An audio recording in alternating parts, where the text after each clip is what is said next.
이 말을 할 때에 예수께서 친히 그들 가운데 서서 이르시되 너희에게 평강이 있을지어다 하시니 그들이 놀라고 무서워하여 그 보는 것을 영으로 생각하는지라.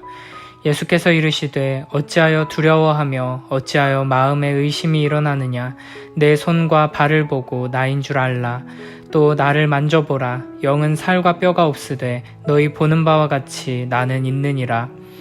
이 말씀을 하시고 손과 발을 보이시나 그들이 너무 기쁨으로 아직도 믿지 못하고 놀랍게 여길 때 이르시되 여기 무슨 먹을 것이 있느냐 하시니 이에 구운 생선 한 토막을 드리니 받으사 그 앞에서 잡수시더라.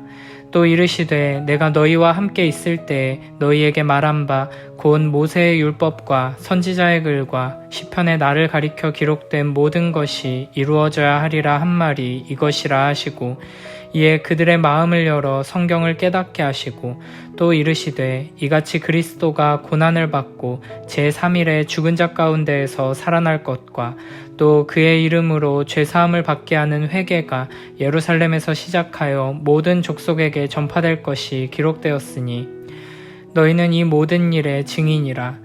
볼지어다 내가 내 아버지께서 약속하신 것을 너희에게 보내리니 너희는 위로부터 능력으로 입혀질 때까지 이 성에 머물라 하시니라. 예수께서 그들을 데리고 베다니 앞까지 나가사 손을 들어 그들에게 축복하시더니 축복하실 때에 그들을 떠나 하늘로 올려지시니 그들이 그에게 경배하고 큰 기쁨으로 예루살렘에 돌아가 늘 성전에서 하나님을 찬송하니라.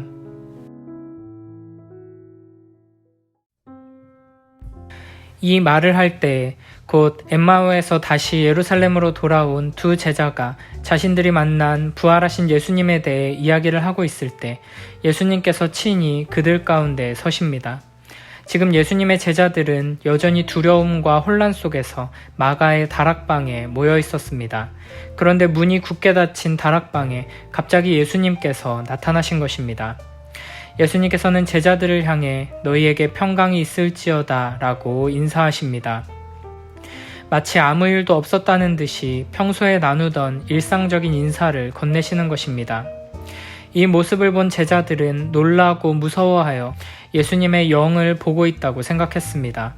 제자들이 비록 예수님의 빈 무덤을 확인했고 천사들을 통해 예수님께서 부활하셨다는 소식을 들었지만 그 부활이 몸의 부활이라는 것은 알지 못했습니다.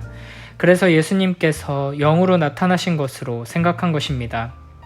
이에 예수님께서는 이렇게 말씀하십니다. 어찌하여 너희는 당황하느냐? 어찌하여 마음에 의심을 품느냐? 내 손과 내 발을 보아라. 바로 나다. 나를 만져보아라. 유령은 살과 뼈가 없지만 너희가 보다시피 나는 살과 뼈가 있다. 그러고는 손과 발을 제자들에게 보여주십니다. 예수님의 손과 발을 만져보고 예수님께서 참으로 살아나셨으며 그저 영으로 나타나신 것이 아니라 몸으로 부활하셨다는 것을 확인합니다. 제자들은 크게 기뻐합니다. 하지만 직접 보고 만졌으면서도 온전히 믿지 못하고 계속 놀라워했습니다. 이에 예수님께서는 여기에 먹을 것이 좀 있느냐라고 물어보시고는 제자들이 가져온 구운 물고기 한 토막을 받아서 그들 앞에서 드십니다. 예수님께서는 제자들이 예수님의 부활에 대해 확실하게 이해하고 믿을 수 있게 하시려고 손과 발을 보여주시며 만져보게 하시고 음식을 드시는 모습도 보여주시는 것입니다. 이제 예수님께서는 제자들에게 성경을 가르치십니다. 엠마오로 가는 두 제자들에게 모세와 모든 선지자의 글로 시작하여 모든 성경에 쓴 바 자기에 관한 것을 자세히 설명해 주시던 것처럼 그래서 두 제자로 하여금 성경을 풀어주실 때 속에서 마음이 뜨겁게 되는 것을 경험케 하셨던 것처럼 이제 제자들에게 구약 성경에 기록된 예수 그리스도에 대한 모든 말씀을 풀어주십니다. 지금까지 제자들은 예수님께 하나님의 말씀에 예언된 메시아의 고난과 죽음 그리고 부활에 대해 이야기를 들었지만 전혀 깨닫지 못했습니다. 하지만 이제 주님께서는 그들의 마음을 열어 성경을 깨닫게 하십니다. 제자들은 예수님께 하나님의 말씀을 배우면서 그리스도가 고난을 받고 제3일에 죽은 자 가운데서 살아날 것이 이미 성경에 기록되어 있다는 것을 깨닫게 됩니다. 또 그의 이름으로 죄사함을 받게 하는 회개가 예루살렘에서 시작하여 모든 족속에게 전파될 것임을 알게 되었습니다. 그리고 이 놀라운 하나님의 역사를 예수 그리스도께서 이루고 계시며 이 일의 증인으로 우리가 부름받고 있다는 것을 확인하게 되었습니다. 예수님께서는 창세기에 예언된 여인의 후손으로 뱀의 머리를 상하게 하는 분이시며 선지자 미가의 예언대로 베들레헴에서 탄생하셨고 이사야 선지자의 예언대로 동정녀에게 나셨으며 주님 오실 길을 예비하는 사자로 요한도 등장했습니다. 스가랴의 예언대로 예루살렘에 나귀를 타고 입성하셨고 유다에게 배신을 당한 것 또한 스가랴의 예언대로 이루어진 일입니다. 뿐만 아니라 채찍에 맞고 죄인을 위해 고난을 당하신 것도, 손과 발이 못에 찔리고 옆구리를 창에 찔리신 것도, 원수를 위해 기도하시고 강도들과 함께 못 박히시고 부자의 무덤에 장사되신 것까지 모두 구약 성경의 예언대로 성취된 일들입니다. 그리고 예수 그리스도의 부활 역시 하나님의 말씀을 따라 이루어졌습니다. 이를 통해 제자들은 예수님께서 참으로 하나님께서 보내신 구원자 그리스도이시며 성경을 통해 하나님께서 약속하신 모든 말씀을 성취하는 분이라는 것을 확신하게 되었습니다. 그리고 예수님께서는 제자들에게 이 모든 일의 증인이 되라고 명령하십니다. 그리고 이 증인의 사명을 감당하도록 하기 위해 49절에서 이렇게 말씀하십니다. 볼지어다 내가 내 아버지께서 약속하신 것을 너희에게 보내리니 너희는 위로부터 능력으로 입혀질 때까지 이 성에 머물라 하시니라. 성령을 보내실 때까지 기다리라는 말씀입니다. 요한복음을 보면 예수님께서는 다락방에서 제자들에게 또 다른 보혜사 성령을 여러 번 약속하셨습니다. 요한복음 14장 16, 17절에서는 이렇게 말씀하십니다. 내가 아버지께 구하겠으니 그가 또 다른 보혜사를 너희에게 주사 영원토록 너희와 함께 있게 하리니 그는 진리의 영이라. 세상은 능히 그를 받지 못하나니 이는 그를 보지도 못하고 알지도 못함이라. 그러나 너희는 그를 아나니 그는 너희와 함께 거하시며 또 너희 속에 계시겠음이라. 아멘. 26절에서는 이렇게 말씀하십니다. 보혜사 곧 아버지께서 내 이름으로 보내실 성령 그가 너희에게 모든 것을 가르치고 내가 너희에게 말한 모든 것을 생각나게 하리라. 아멘. 16장 13, 14절에서는 이렇게 말씀하십니다. 그러나 진리의 성령이 오시면 그가 너희를 모든 진리 가운데로 인도하시리니 그가 스스로 말하지 않고 오직 들은 것을 말하며 장래일을 너희에게 알리시리라. 그가 내 영광을 나타내리니 내 것을 가지고 너희에게 알리시겠음이라. 아멘. 성령 하나님께서 오셔서 하나님의 말씀, 진리의 말씀을 깨닫게 하시고 기억하게 하시고 믿고 증언하게 하신다는 것입니다. 성령 하나님께서 제자들과 함께 하시며 힘주시고 능력 주셔서 예수 그리스도께서 행하신 일을 증언하고 복음을 전하도록 하시는 것입니다. 이후 오순절에 제자들에게 성령 하나님께서 하늘로부터 임하셨고 예수님의 제자들은 성령으로 충만해져서 담대하게 세상 속에서 예수 그리스도의 복음을 선포했습니다.